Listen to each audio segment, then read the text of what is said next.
del pensamiento y doctrina militar mexicana tiene una característica básicamente defensiva. Sí. Recientemente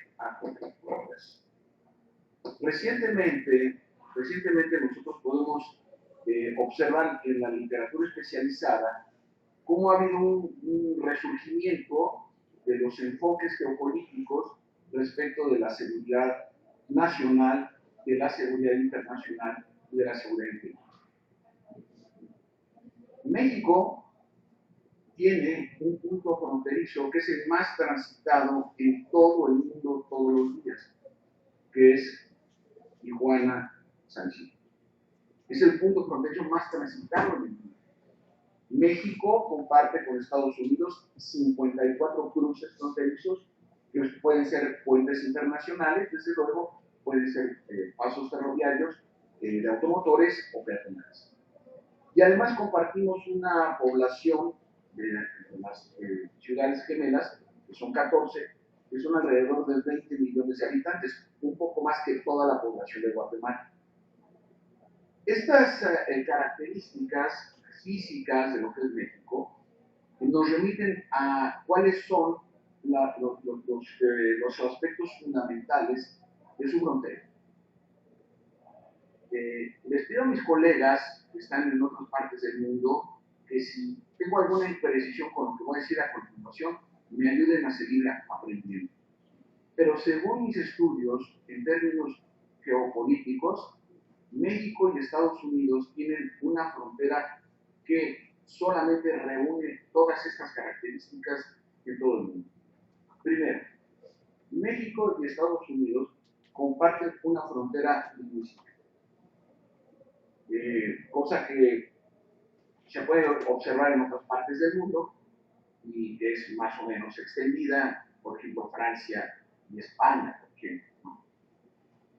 Hay una segunda frontera entre México y los Estados Unidos, que es la frontera religiosa, que esto también delimita culturas. La tercera característica de la frontera de México y Estados Unidos es que es una frontera racial.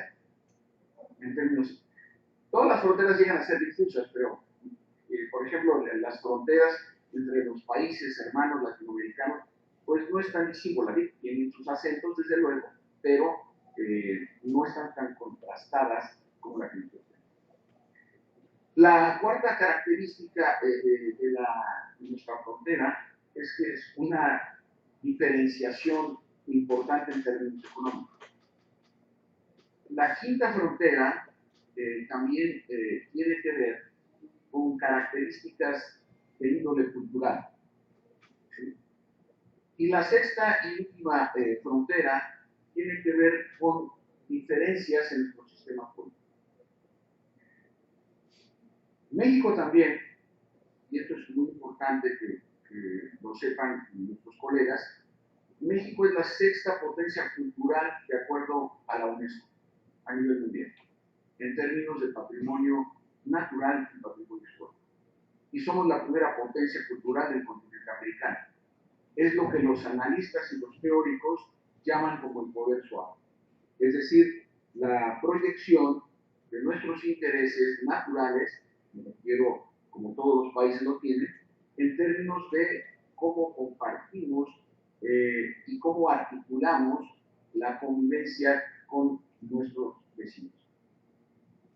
Si nosotros sumamos el patrimonio cultural de Estados Unidos y de Canadá, México todavía lo supera por 6 espacios, o por 6 números, o por 6 reconocimientos de la propia UNESCO. De tal manera que, ¿cómo se construye la lógica de la seguridad nacional? Básicamente, nuestro país tiene la peculiaridad de tener una concentración y desarrollo de un nacionalismo construido para diferenciarnos de influencias extranjeras. Esto puede ser común a muchos países, pero no sé si en alguna de las naciones con las que estamos en este momento en comunicación, pero estoy casi seguro que no es así. México tiene un museo de las intervenciones. México, desde el arranque de su independencia, ha sido un país asediado, ha sido un país invadido. Y esto nos debe de llevar a la formulación, o con el paso del tiempo, nos va a llevar a la formulación de una política de seguridad nacional cimentada en esta trayectoria histórica. Nosotros tenemos en la Constitución vigente, tenemos un concepto que no hemos desarrollado en términos jurídicos, es decir, en términos formales, que es el concepto de seguridad interior. Sin embargo, este concepto viene desde la primera Constitución de México en 1824. La vamos a encontrar en la única Constitución conservadora, la de 1836. Lo vamos a encontrar nuevamente en la Constitución de 1857. Y por último, en la Constitución de 1917. ¿Y qué significa el concepto de seguridad interior? ¿Por qué nos ha acompañado a los mexicanos al desarrollo del país? Nos ha acompañado desde el tiempo. Y no lo hemos visto. Y es muy interesante observar que todas las constituciones que mencioné, los cuatro, el concepto de seguridad nacional, de seguridad interior, perdón, es una responsabilidad específica del presidente de la República en el mismo párrafo donde es asignado como comandante de las Fuerzas Armadas para defender la seguridad interior y exterior de la país. Entonces, esta característica es muy importante porque México, siendo un país con una geografía tan accidentada, requiere de un proceso de concentración política en la presidencia de la República, independientemente de la persona o del partido o de la ideología que lo excusa. Y para eso, el presidente cuenta con un recurso fundamental para garantizar la seguridad interior, que es precisamente las Fuerzas Armadas. En el año de 2004, muy reciente, se va a incorporar por primera vez en la historia de México el concepto de seguridad nacional al texto constitucional. Y va a ser también en el mismo párrafo, me estoy refiriendo al artículo 86, fracción sexta, donde ahí el presidente además va a ser responsable de la seguridad interior, de la seguridad exterior de la federación y también de la seguridad nacional. Este es un proceso muy importante y dado que es un régimen presidencialista de concentración. De tal manera que cuando nosotros vamos analizando a lo largo de la historia los aspectos geopolíticos, los aspectos histórico-militares y por el otro lado los aspectos institucionales del presidencialismo mexicano, vamos a comprender, o vamos a estar en condiciones de comprender, que la seguridad nacional, como ahora la entendemos en México, pasa por dos vías fundamentales: el poder civil, en el presidente de la República, y la capacidad disuasiva de las fuerzas. Este es un tema, y es en un contexto como el que se está viviendo en varios países de América Latina. Este es un aspecto muy importante, porque contra lo que se pudiera pensar, uno de los baluartes de los soportes contemporáneos de la democracia en nuestros países son las Fuerzas Armadas. Desde mi punto de vista,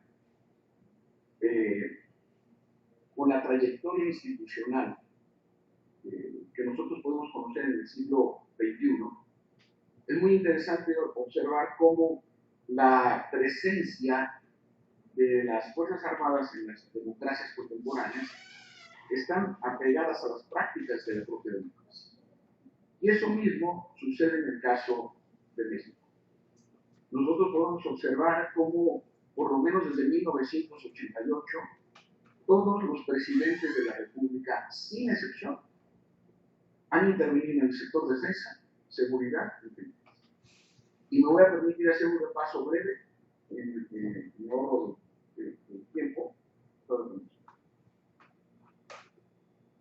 1988, el presidente de la República de México, quiero decir, Carlos Salinas de Gortari, va a desaparecer una estructura que fue creada en 1946, la Dirección Federal de Seguridad.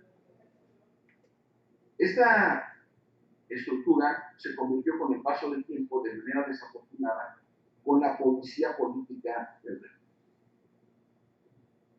Y va a desaparecer esta Dirección Federal de Seguridad al verse implicada uno de sus agentes en un homicidio político muy importante, del que probablemente en aquel momento era el periodista más influyente e importante del país, Manuel Molina. Conforme van avanzando las investigaciones, se descubre que el perpetrador del homicidio era un agente de la Dirección Federal de Seguridad. Lo más grave es que el instigador del crimen fue el director de la propia agencia, de la Dirección Federal de Seguridad. El presidente Carlos Salinas de Gortari, que logra la presidencia de la República, fue un proceso electoral muy polémico, va a crear primero la Dirección de Investigación y Seguridad Nacional y después el Centro de Investigación y Seguridad Nacional, lo que hasta hace poco conocemos con el acrónimo de CISEN. Termina el sexenio de Carlos Salinas de Gortari en 1994. Hay un cambio de sexenio muy complicado. Hay 3 magnicidios en el país, además de que se revela el Ejército Zapatista de Liberación Nacional el 1 de enero del 94. Pero le quiero recordar a nuestros colegas que están en distintas partes del mundo que es asesinado en ese momento el candidato presidencial del Partido Revolucionario Institucional. Poco después es asesinado un cardenal, el cardenal Posadas, en el aeropuerto de Guadalajara, y ya concluidas las elecciones, habiendo triunfado el candidato suplente Ernesto Zedillo, fue asesinado también el que iba a ser el líder de la Cámara de Diputados, José Francisco Luis. En ese clima de tanta inestabilidad, que después también fue económica, como recordaremos en la crisis del 94 también, hacia diciembre, el presidente Ernesto Zedillo va a crear en el año de 1999 la Policía Federal Preventiva. Y esto es muy importante subrayarlo porque ese va a ser el primer intento de cohesionar formaciones militares con formaciones policiales. Se va a crear la Policía Federal Preventiva, teniendo como pie veterano a la tercera brigada de la Policía Militar, cuyo cuartel estaba en el campo militar de Oro. Y se va a fusionar con 3 policías: la Policía de Migración, la Policía Federal de Caminos y la Policía Fiscal. Ese va a ser el primer gran intento por darle cierta presencia y fortaleza a una policía a nivel nacional. En el siguiente sexenio,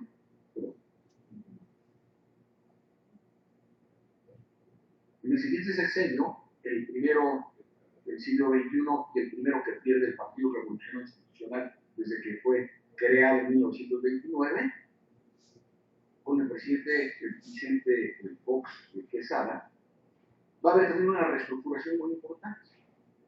Con él se va a hacer el primer intento de suprimir al Estado Mayor Presidencial, y quiero que ustedes sepan que es, o era hasta hace poco, la estructura que se encargaba de la integridad física del presidente de la República, de su familia, y de la mayor parte de los integrantes de la estructura burocrática y judicial del país.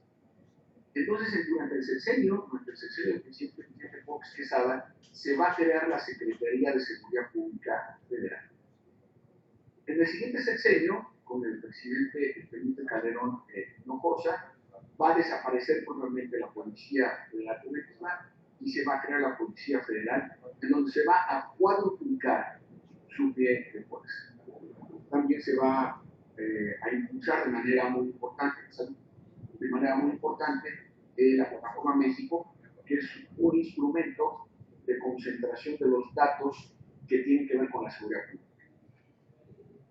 En el sexenio pasado, el presidente Enrique Peña Nieto va a desaparecer la Secretaría de Seguridad, se va a adscribir a la Secretaría de Gobernación o Ministerio del Interior para otros casos en otros países o su equivalente, pero también se van a formar distintas estructuras, incluyendo a un grupo dentro de la Policía Federal que se va a llamar la Gendarmería.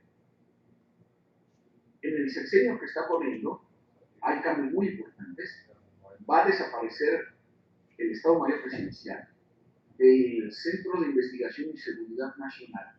También va a desaparecer, se va a crear el Centro Nacional de Inteligencia y se va a adscribir a la nueva Secretaría de Protección Ciudadana. Y el paso más importante, desde mi punto de vista, como estudioso de estos temas, va a ser la creación de la Guardia Nacional, teniendo básicamente como estructura vertebral al personal de la Policía Militar. Y este es un punto muy importante porque sí implica un quiebre. Va a desaparecer la propia Policía Federal y hay un intento de fusionarlos que estamos en ese proceso que no ha sido fácil, hay que decirlo. Un problema que empezó siendo laboral ahora se convirtió de alguna manera en un problema francamente político. Personal de la Policía Federal se ha mantenido en reserva o un tanto distante de este proceso de la formación de la Guardia Nacional. Entonces el intento del señor presidente de la República, Andrés Manuel López Obrador, que tiene como una de sus prioridades fundamentales el tema de la seguridad, va a recargarse en las Fuerzas Armadas como lo han venido haciendo todos los presidentes de la República, como ha hecho este relato, desde 1980. Voy a tocar un tema que es un tanto polémico aquí en los medios de comunicación en México y aquí en los medios de comunicación en Estados Unidos, que es el tema de la militarización de la seguridad pública. Quiero compartir con ustedes, colegas, quiero compartir con ustedes que en México hay una parte de la opinión pública que ha estado un tanto renuente a la creación de la Guardia Nacional. Porque sostiene que se trata de una militarización de la seguridad pública.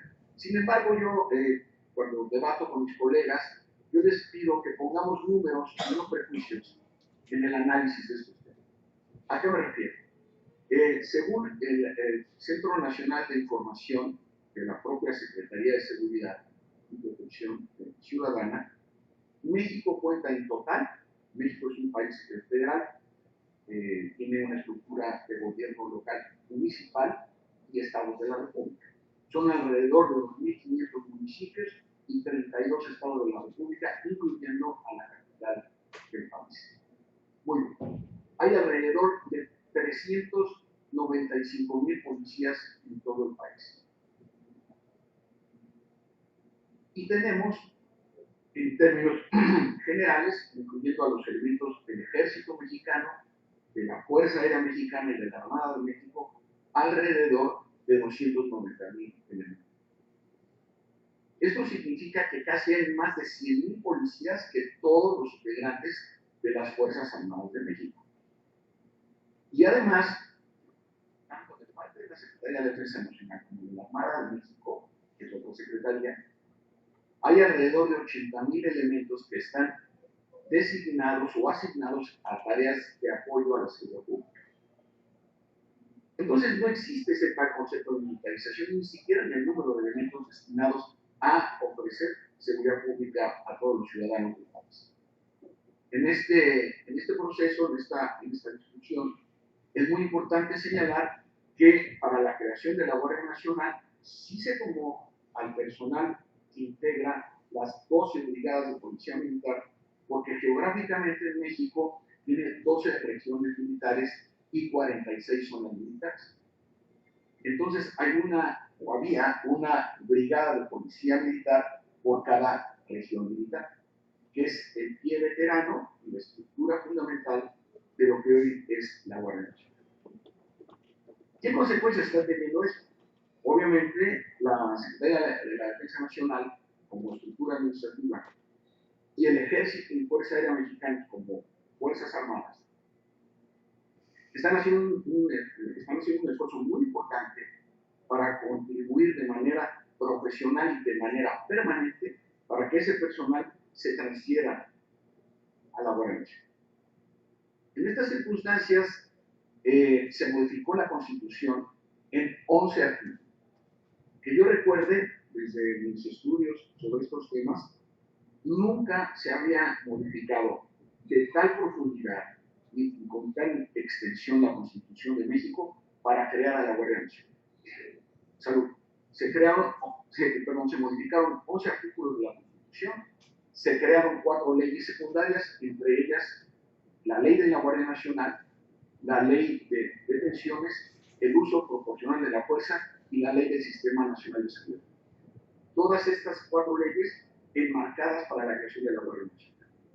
Entonces ahora, con las circunstancias que estamos viviendo en el país, esta contribución de las Fuerzas Armadas de México a la seguridad pública se está convirtiendo en un asunto vital, porque nuestras Fuerzas Armadas llevan muchos años vinculadas al tema de la seguridad pública. Y a mí lo que me llama la atención y lo que me preocupa es que no se vaya a desnaturalizar la profesión militar. Es decir, que la filosofía del ejercicio profesional de las armas se mantenga como un aspecto fundamental en la defensa de la libertad, la independencia y la soberanía. Y entonces hago un breve regreso a la primera parte de mi intervención. Nuestras Fuerzas Armadas tienen un papel fundamental para refrendar estos valores de la nación. Porque muchas veces en México se piensa, o se ha dicho, que no tenemos hipótesis de conflicto. Es decir, que México no necesita Fuerzas Armadas porque no tenemos un escenario bélico. Yo sostengo lo contrario. Las Fuerzas Armadas de México están justamente para garantizar nuestra independencia, libertad y soberanía. No somos un país agresor, no creo que no un país invasor, pero sí necesitamos defender. Necesitamos profesionales de las armas que hayan estado implicados tantos años, por décadas, en labores de seguridad pública. Eso no demuestra sino su vocación de servicio. Por eso, y esta es una discusión muy intensa que se está dando en México recientemente, justo por este esfuerzo que está haciendo el Ejército Mexicano, la Fuerza Aérea Mexicana y la Armada de México en contribuir en labores de apoyo, porque finalmente legalmente no es su responsabilidad, a tareas de seguridad pública. Dicho esto,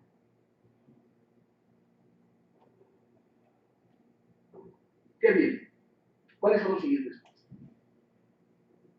Desde mi punto de vista, en los artículos transitorios para crear la Guardia Nacional, queda establecido que nuestras Fuerzas Armadas van a seguir participando en labores de seguridad pública hasta el último día de la administración. Ustedes deben saber que el mandato presidencial en México dura 6 años. Estamos por cumplir el primer año formal, el próximo 1 de diciembre, el primer año del sexenio del presidente López Obrador. En los artículos transitorios, como decía, se tiene que garantizar que las Fuerzas Armadas mantengan su presencia y su disposición a seguir apoyando la labor de seguridad. Pero al momento de haber sido creada la Guardia Nacional, que ha tenido un debut, por decirlo de manera coloquial, muy intenso, desde el control de los flujos migratorios irregulares que vienen de los países hermanos de Centroamérica hacia los Estados Unidos, pero además también ha tenido una importante participación, por supuesto, en labores de seguridad pública. Entonces, en esta lógica, me parece que el esfuerzo por consolidar a la Guardia Nacional, que es heredera de aquella vieja Policía Federal Preventiva de 1999, de la Policía Federal creada en el 2009 y ahora la Guardia Nacional creada en el 2019, casualmente cada 10 años. Entonces, estas condiciones están requiriendo de un ajuste muy importante en esta parte, en lo que se refiere estrictamente a la doctrina de la Guardia Nacional. es muy interesante que nosotros estemos analizando un tema de esta naturaleza cuando en el contexto, no solo latinoamericano, en el contexto continental, las Fuerzas Armadas están implicadas en labores que no necesariamente tienen que ver con su naturaleza. Les recuerdo, colegas, que la crisis migratoria que se vivió recientemente en nuestros países, el presidente de los Estados Unidos, en atribución a sus responsabilidades, desplegó y se encuentran actualmente desplegados 5.000 elementos del ejército de tierra, del Army, desarmados, en labores de apoyo a la patrulla fronteriza. Porque también en México, no sé si en sus países pase lo mismo, me gustaría también escuchar su opinión. Se cree en México que nosotros fuimos el primer país, o que somos los únicos, en donde se ha hecho uso de las Fuerzas Armadas en labores de seguridad pública. En febrero del 2017, la Organización de Estados Americanos organizó un foro junto con la JIP, la Junta Interamericana de Defensa, que se llamó Las implicaciones para las Fuerzas Armadas en labores de seguridad pública. Yo tuve la distinción de participar como ponente en ese foro y era muy interesante escuchar a expositores civiles y militares de cómo el ejército en Brasil, por ejemplo, de cómo el ejército en la República de El Salvador, de cómo el ejército en Colombia y en otras partes, e incluso en Estados Unidos, estaban siendo requeridos para labores de apoyo a la seguridad. Y entonces aquí se abre un debate muy interesante. Finalmente las estructuras policiales son, sé que es un término muy polémico para nuestra historia, pero las corporaciones policíacas son estructuras paramilitares. ¿A qué me refiero?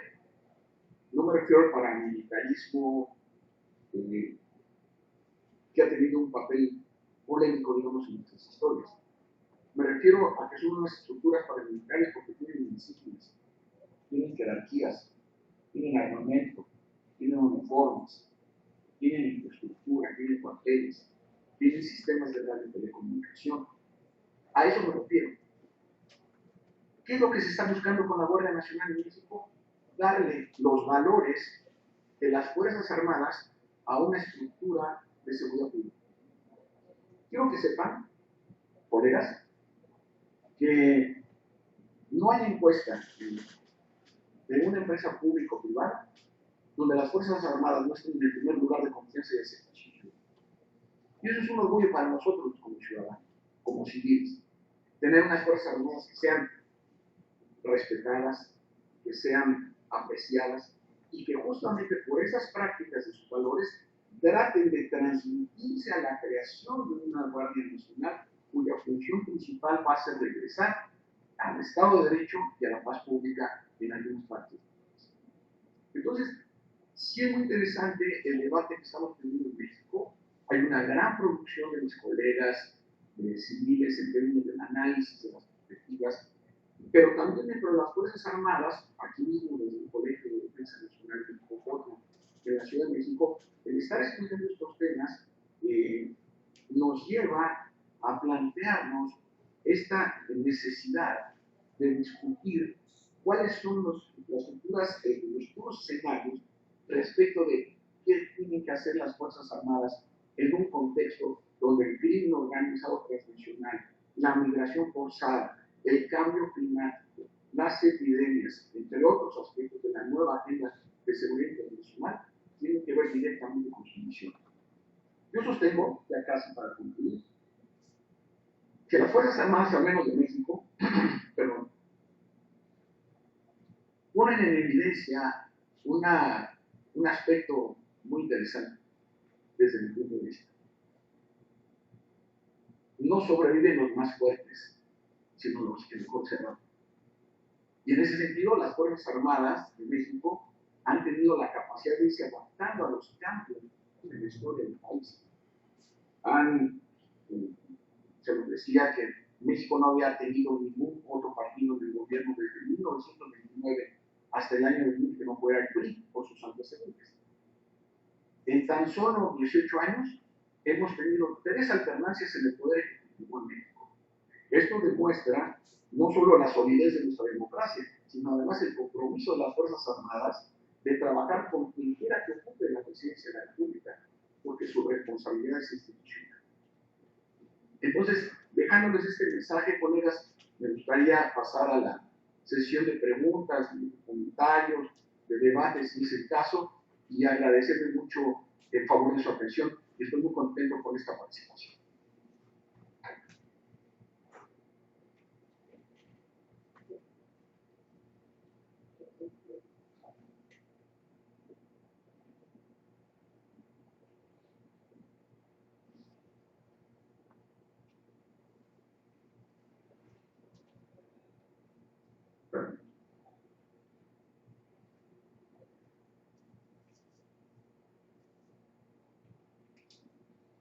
A ver, ¿dónde está? Ah, sí. Ah, dice, nosotros tenemos una impresión de que probablemente me parece como acá la responsabilidad. ¿La leo vosotros? Sí. Voy a leer la primera pregunta. Por supuesto, si ustedes tienen algún comentario, alguna pregunta, sí.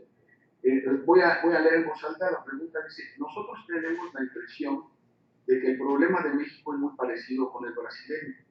Acá la responsabilidad de la seguridad pública es encargo de los gobernadores provinciales.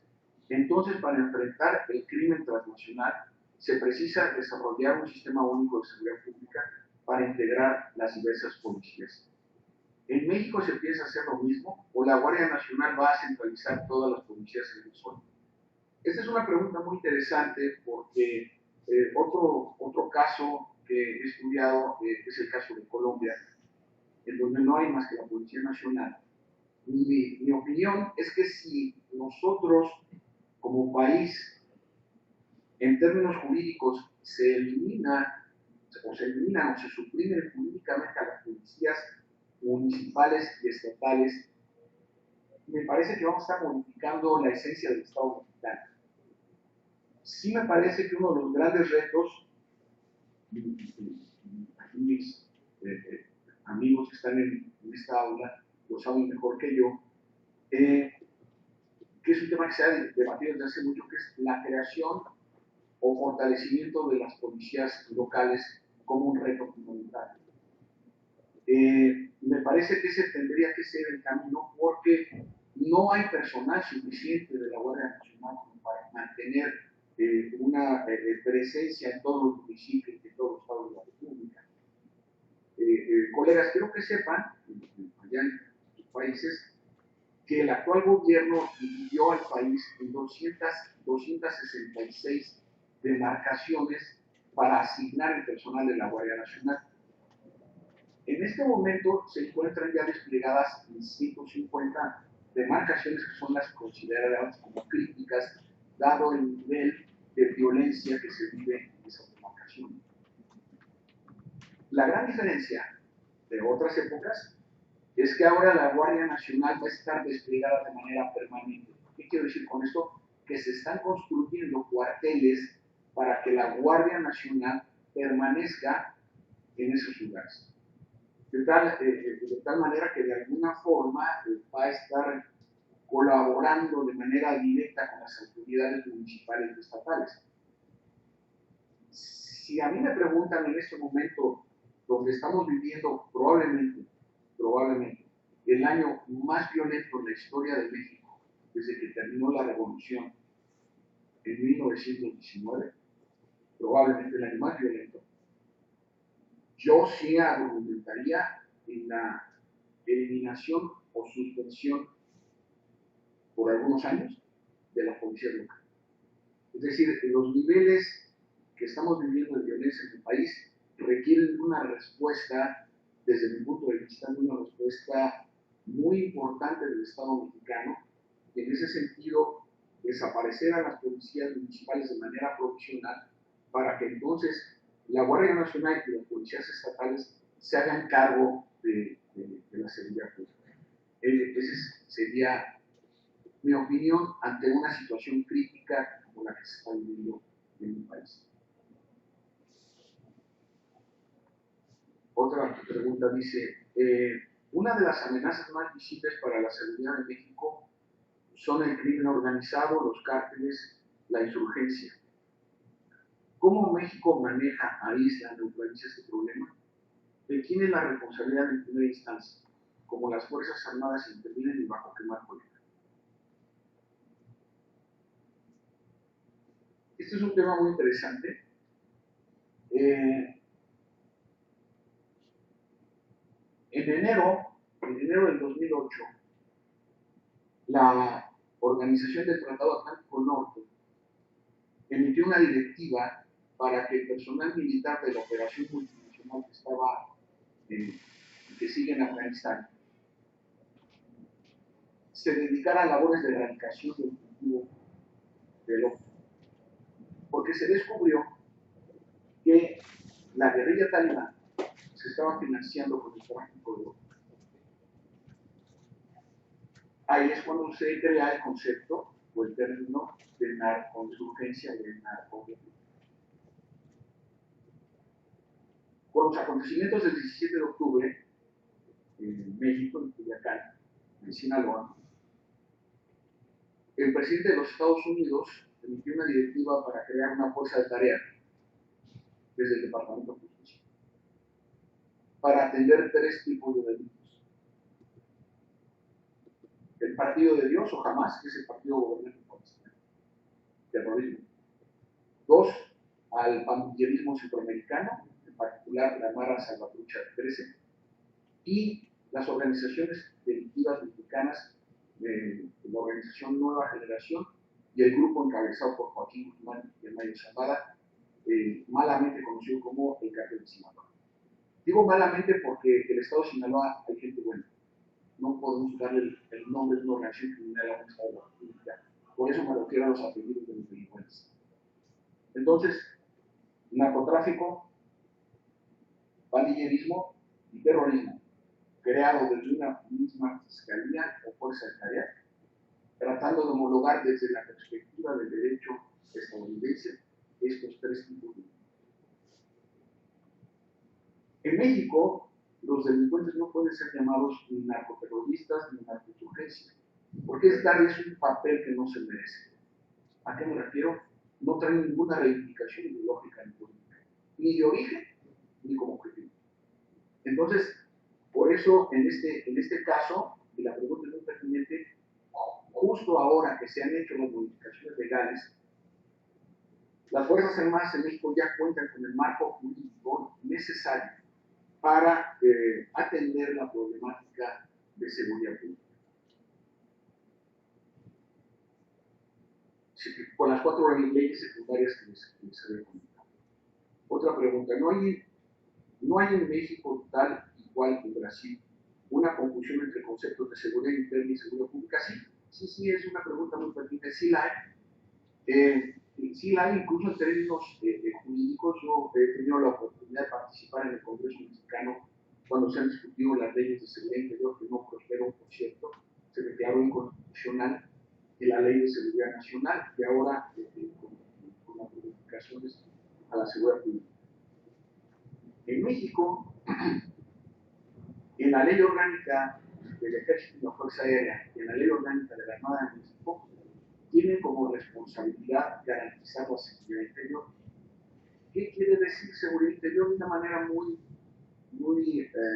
esquemática, tiene que ver con garantizar la estabilidad sociopolítica del país. Entonces, la seguridad pública es una atribución del Estado mexicano para garantizar la integridad física del ciudadano y de su patrimonio, y que bajo esas condiciones se pueda desarrollar en condiciones de paz. La seguridad interior tiene que ver con la estabilidad sociopolítica y la seguridad nacional tiene que ver con la creatividad del Estado. Entonces, en este círculo, sí hay en algunos aspectos confusión respecto de que, bueno, todas son seguridades, pero aquí le toca el tipo de seguridad. Entonces, a las policías les toca la seguridad pública y a las Fuerzas Armadas les corresponde garantizar la seguridad interior. y al conjunto de las estructuras institucionales, civiles, militares, les corresponde, por supuesto, la seguridad nacional. Se espera que la Guardia Nacional tenga capacidad para contener o detener las acciones de los cárteles de narcotráfico y la migración para los Estados Unidos. Sí, esa es una de las expectativas más importantes. De hecho, la creación de la propia Guardia Nacional atiende a la agudización de la violencia criminal, sobre todo más que la migración. ¿Qué preparación reciben? ¿Qué preparación reciben los encargados de la seguridad pública para controlar la violencia mexicana o contrarrestarla? Es un problema importante porque como estamos en el proceso de fusión de la Policía Federal con la Guardia Nacional, se tiene que crear una doctrina específica. Digamos que para mí ese es el principal reto para que los encargados de la seguridad pública reciban esa preparación. ¿Por qué en México se han fortalecido los cárteles internacionales con capacidad de dominar el narcotráfico del continente americano y con fuertes nexos con otros? Conviene por la geopolítica. Según la Oficina contra el Crimen y el Delito de las Naciones Unidas, hay una mala noticia. Creció la superficie destinada al cultivo de la hoja de coca en el país casi el 17%. Pero esa mala noticia implica tres malas noticias para México.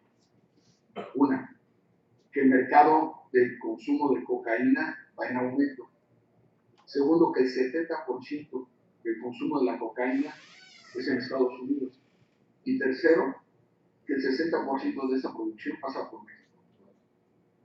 Es parte de las variables que explican la violencia que está viviendo el país. Y la otra, que es muy importante, recuerden que en Estados Unidos, 29 estados de los 50 que tienen en Estados Unidos tienen legalizada la marihuana con fines terapéuticos. Pero no solo eso. 8 estados de Estados Unidos, incluyendo a la poderosa economía de California, tienen legalizada la marihuana con fines lúdicos. ¿Qué quiero decir con esto? Y respondo algunas de las preguntas que están aquí. Estados Unidos ya no importa marihuana. Antes los principales exportadores de marihuana a los Estados Unidos eran Canadá, en este orden, Canadá, México, Colombia y Jamaica. Hoy Estados Unidos ya no importa marihuana. ¿Qué ha implicado para el tráfico de drogas en México? Una mudanza de los productores de marihuana a productores de derivados del opio, incluyendo el fentanilo, que es, como sabemos, es un opiáceo de laboratorio. Entonces la geografía, nuevamente, se acordarán colegas que lo planteaba al principio de mi intervención, la condición geográfica de México nos dice mucho respecto de la violencia que hay en el país. Escuchen esto. En los estados fronterizos de Estados Unidos con México hay 26,000 armerías, negocios que venden armas, incluyendo fusiles de asalto. Los mexicanos, escúchenlo, porque es fuerte, los mexicanos nos estamos matando con armas. Entonces el problema, obviamente, no solo es el consumo de la producción de drogas, sino los delitos que trae aparejado. Secuestros, extorsión, cobro de piso y desde luego el homicidio doloso con el muerto. Entonces, como ustedes se pueden dar cuenta, el reto es formidable. Pero si no comenzamos por saber, en el caso de los mexicanos y de sus autoridades, por saber en dónde estamos,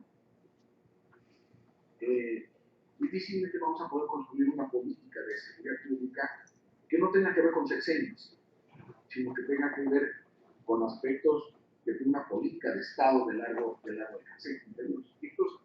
En México, de vuelvo a la pregunta que formulamos sobre la confusión de los conceptos, un problema de seguridad pública hoy es un problema de seguridad interior, cuando de origen y en términos analíticos no debe ser. Y luego, ¿Cómo México tiene trabajando para combatir la corrupción activa y pasiva de los servidores públicos? ¿Cuáles son las acciones para evitar secuestros de trabajadores o de familiares de trabajadores de empresas explotadoras de petróleo? Sí, ese es uno de los principales compromisos del presidente de la República, y lo dice prácticamente todos los días, yo creo que incluso todos los días, es el hacerle frente a la corrupción. Me parece que es uno de los principales compromisos, y a través de la aplicación de la ley, las políticas y programas de transparencia están muy enfocados a este tema. Bueno, y de las empresas explotadoras de petróleo, no solamente de las empresas explotadoras de petróleo, también empresas mineras canadienses, por ejemplo, se han visto asoladas también por el tema del secuestro de sus empleados y de sus familias. Entendiendo el esquema de participación de las policías estatales, la recién creada Guardia Nacional, las Fuerzas Armadas, ¿cuál es la instancia que reuniría estas organizaciones en conjunto bajo un lineamiento de la inteligencia para planificaciones operacionales? Bueno, si entiendo bien la pregunta, sí hay una relación de origen entre, obviamente, la Guardia Nacional y las Fuerzas Armadas. Una relación de origen, como lo dije al principio, por los valores que la sociedad mexicana aprecia de las Fuerzas Armadas, por un lado, pero también por el otro, porque lo que exigimos los ciudadanos de nuestras policías es disciplina.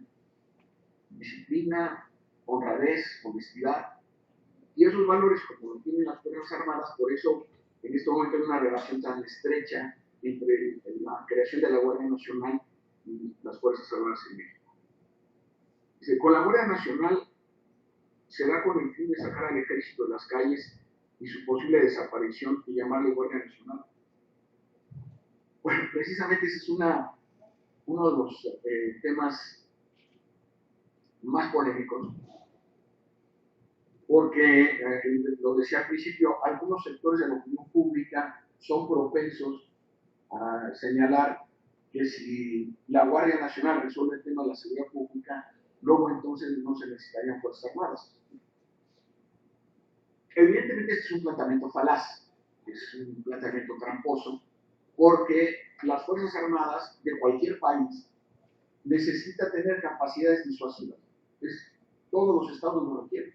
No porque estemos pensando en una guerra, pero sí estamos pensando en una defensa de la nación.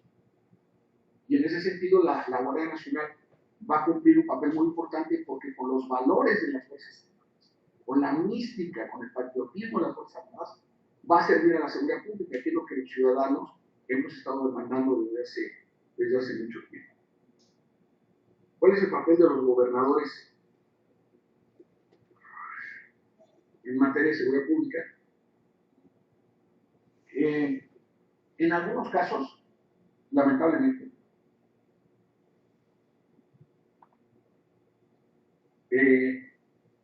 han comenzado a delegar la responsabilidad a la Guardia Nacional y no asumir ellos su responsabilidad. Y esto, pues evidentemente, está generando que haya en algunos estados de la República un incremento de las tasas de violencia, porque los gobernadores no están comprometidos con la política de seguridad pública del gobierno del país, ¿no?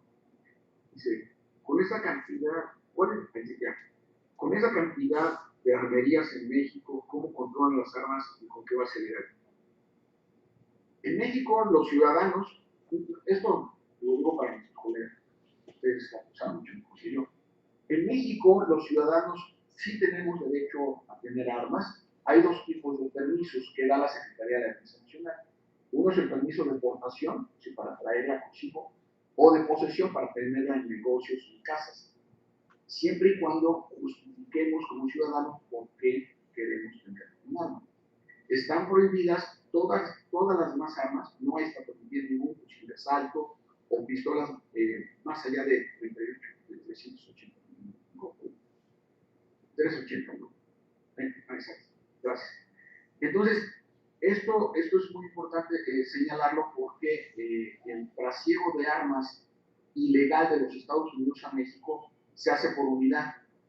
¿Qué quiero decir con esto? que un coche, un vehículo, una camioneta, pues puede pasar uno, dos o tres fusiles y además las balas. Entonces el control se hace muy difícil. Con la masacre de mexicanos que hubo en El Paso, Texas, el gobierno mexicano solicitó, aunque en los Estados Unidos es un derecho constitucional poseer armas, solicitó que hubiera algún tipo de control en la venta, sobre todo de los fusiles de asalto en las armerías estadounidenses. Desafortunadamente no hemos tenido respuesta ni como sociedad ni como gobierno, y estas armas siguen llegando a nuestro país. Las cifras aproximadas de lo que incautan las Fuerzas Armadas y la Policía Federal en escenarios donde hubo algún delito, se calcula que entre el 70 y el 80% de las armas vienen de Estados Unidos. E incluso en la masacre que hubo hace poco en la colindancia en el estado de Sinaloa, perdón, en el estado de Sonora y Chihuahua, todas las armas que se utilizaron, que se permitieron, eran procedentes de Estados Unidos.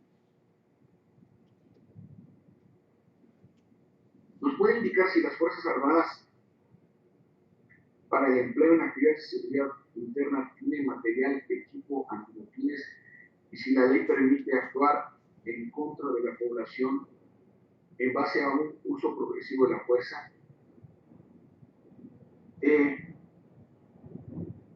Las Fuerzas Armadas en México, desde 1913, no han actuado contra las instituciones, es decir, llevan más de 100 años de institucionalidad. Y así se han mantenido. Por eso, desde mi punto de vista, son una institución tan apreciada y valorada por los mexicanos. Hasta donde yo sé, no tienen equipo antimotines, digamos, equipo para repeler o controlar una manifestación, porque además ni siquiera es su función en términos jurídicos. Entonces, en esos términos, ya aprovechando que es la última pregunta, ¿verdad? Yo sí quiero decirles, colegas, que los mexicanos estamos muy orgullosos de nuestras Fuerzas Armadas, que son un valor fundamental para la democracia, y que les tenemos mucha confianza. Y lo que les digo no es solamente por estar en una institución militar, sino es una posición pública, como profesor universitario, como mexicano de bien que soy, sentirme respaldado, apoyado por unas Fuerzas Armadas que no tienen otra misión más que servir al país. Y en ese sentido es muy importante que ustedes sepan lo apreciadas que son estas Fuerzas Armadas en una sociedad como la mexicana. Si esta es la última intervención, les quiero agradecer su tiempo, la atención, y que mantengamos este diálogo tan importante entre los colegios de defensa, estos centros de estudio tan importantes para la formación y la doctrina de los profesionales de las armas que también sirven a nuestros países. Muchas gracias.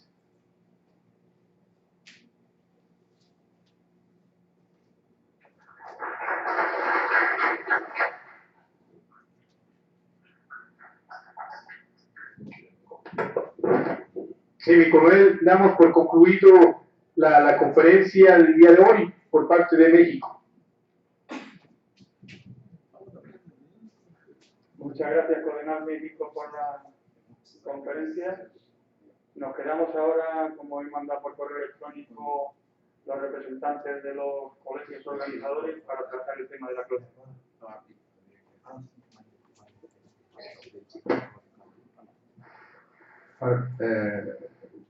Agora ele vai fazer uma coordenação aqui do encerramento, e nossa parte aqui está encerrada. A atividade amanhã, se Deus quiser, vai ser no mesmo auditório que foi da outra vez, tá? No auditório Alfa. E lá hoje está em manutenção lá do equipamento de informática da rede.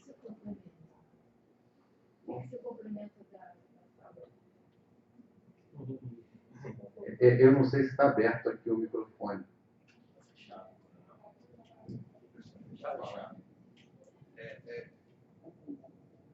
Nós colocamos algumas perguntas ali, de realmente para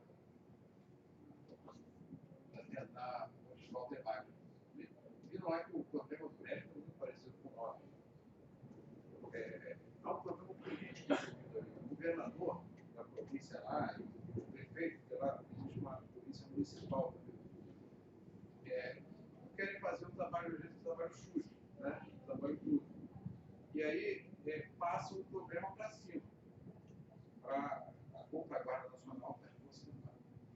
É um problema que eles têm. E eles têm um outro problema mais sério do que o nosso. Que a gente reclama que as armas entram do Paraguai, vem dos Estados Unidos, entram do Paraguai. Lá vem a ponte direta. Né? Uma vez um professor mexicano aqui, ele disse que a gente não tem como escolher vizinho, né? Você sempre está lá. Não tem como mudar o vizinho que eles têm lá nos Estados Unidos. Então, como é que é? Tem uma frase do Porfirio Dias, né? Pobre México, tanto lejos de Dios, tan próximo de Estados Unidos. Bueno, buenas tardes a todos.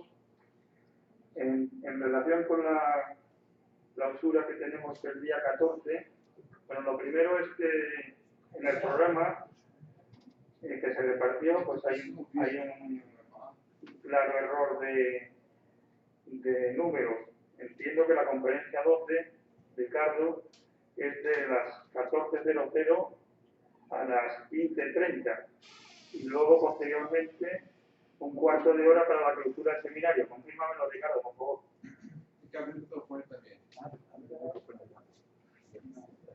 Sí.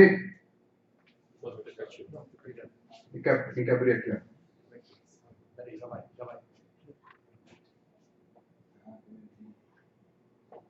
Sí, de parte de nosotros, este es el plan. Pero si quieren cambiar, no hay problema.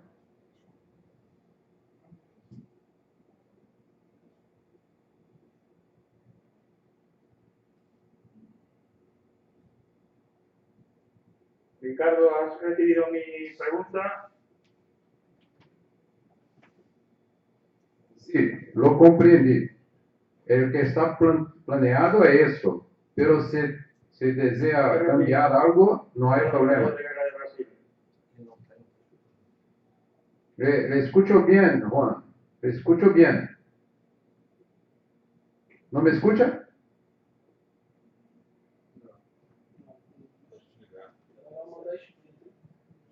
¿No me escucha, Juan? Yo le escucho muy bien.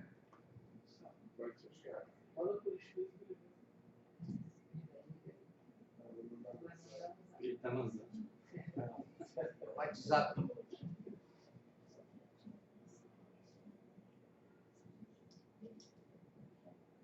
¿En este Chile me reciben? Sí, perfectamente bien. Me parece que Ricardo tiene problemas en contactar. No. Abre el micrófono, por favor. ¿Mantiene? No tengo problema. ¿No participa tu director de...? No tengo problema, oigo bien. Así es. Mañana nuestro director va a estar fuera de la región. Una reunión con el comandante en jefe El micrófono está certo. Valparaíso y no va a estar presente. Así que voy a estar yo, digamos, y diré algunas palabras de agradecimiento y de despedida, digamos, del seminario.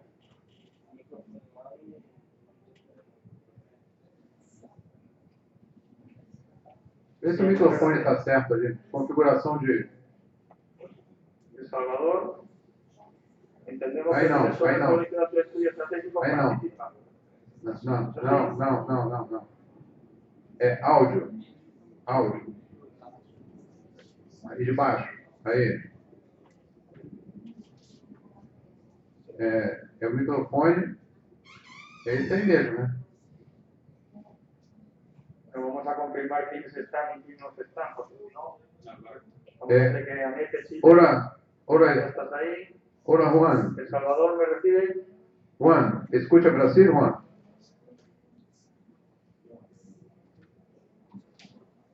Escuela Superior de Guerra, Ricardo. Sí, le escucho fuerte y claro. No sé qué hay. Uruguay me recibe. Te recibo fuerte y claro.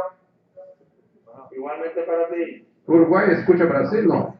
Buenos días. Confirmar que no participa el director, ¿no? No, el director va a estar en la reunión con el comandante en jefe, con el de los oficiales superiores, los coroneles. Perfecto. Fuera de Montevideo va a estar. Muy bien. O sea que voy a estar yo en representación de él. Muy bien. Esteban, ¿usted escucha Brasil, no? Coronel México, ¿me recibe? Escucho muy bien mi internet. Mi gran director sí está considerado para que se pudiera participar. Perdona, no te he recibido bien. Mi gran director sí está considerado para participar mañana. Participará a la cultura, ¿no? De acuerdo, gracias.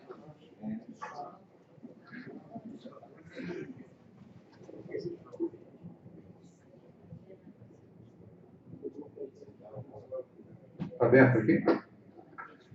Espanha, escucha Brasil ou não? Bueno, no está Ricardo, Ele escucha? entonces, como decía al principio, hay un error en los datos de las horas, el jueves, y han dicho que tenemos ahí 15 minutos para todos, recordando que somos 6. La idea es que, manteniendo que cierra Brasil, para que diga las típicas palabras de queda clausurado, etcétera, etcétera, pues si os parece bien, el orden de participación sería por orden alfabético.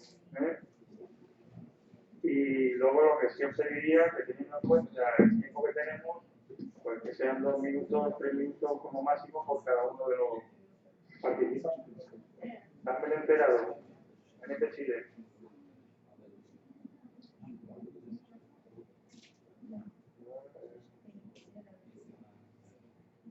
Para cerrar, yo le dejaría más palabras o más tiempo al CCDN o incluso a Brasil, que fue el que propuso el seminario, como para que hicieran una especie de balance, en fin.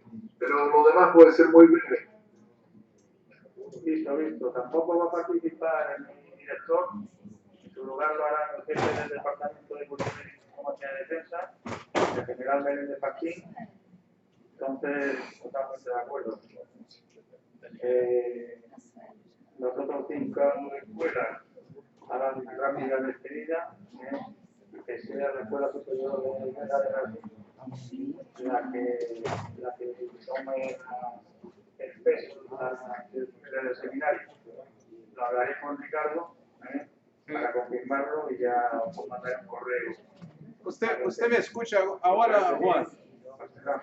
¿Usted me escucha ahora? Juan. Bueno, entonces, para ya confirmarlo, empezaría Chile, Salvador, España, México, Uruguay y quedaría Brasil. ¿Algún comentario? ¿Usted me escucha ahora, Juan? ¿Qué estamos, Ricardo? Sí. Yo cambié, cerré el micrófono y puso el micrófono de la webcam. Bueno, muy rápido, Ricardo, porque ya creo que lo tenemos todo coordinado entre el resto. Sí, yo lo escuchaba.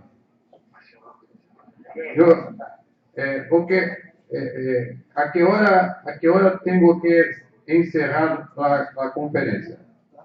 Entiendo, Ricardo, que la primera conferencia, la conferencia 12, Sí, bueno, la última conferencia, la clausura, va a ser de 14:00 a 15:30.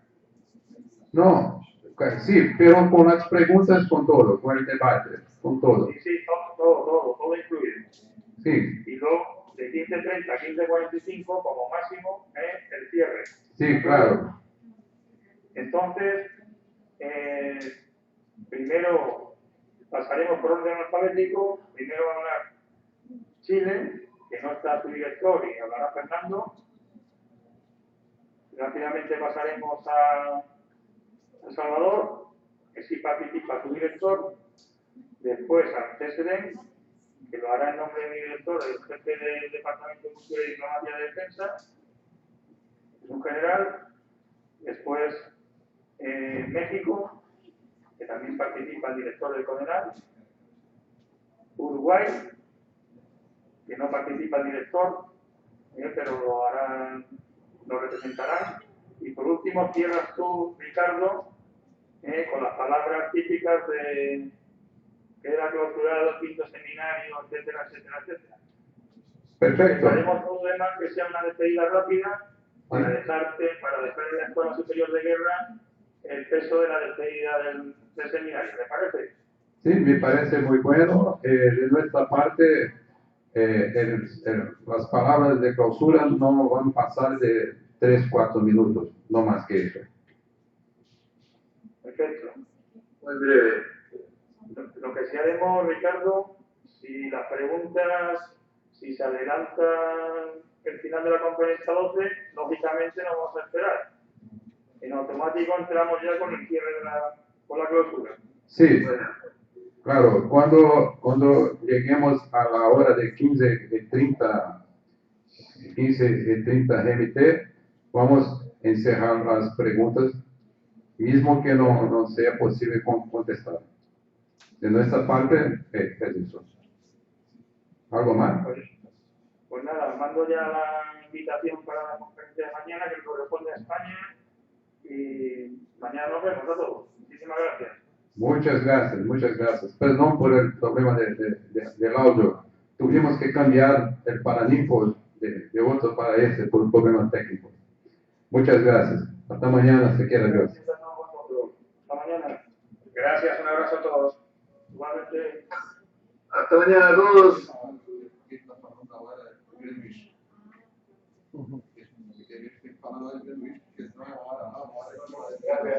Portugal, hora de verão na Espanha, na confusão na Espanha, a gente está tratando de confusão.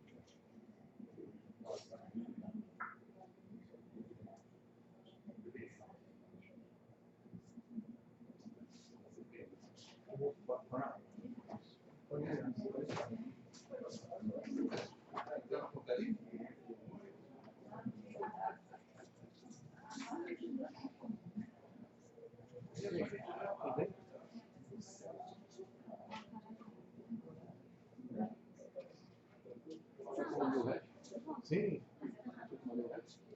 Aqui está lá 98. Olha aí. Guardaram o razão. Razão? Aí eu sei. Esse telefone. 98 Era subcomandante. Era subcomandante. Era o Nestor.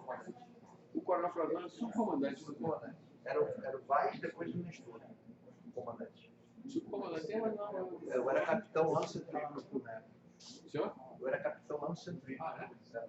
Eu conheci o major veterinário.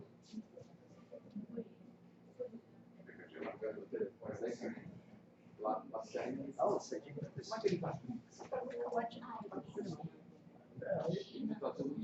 Não, é muito bom. Não, a gravação. Tem que parar de gravar agora. Esse aí tá muito bom. Meu amigo ficou no centro da arte, mas ele era um cara assim me tratava. Não, ele é muito bacana. Ele é muito veterinário.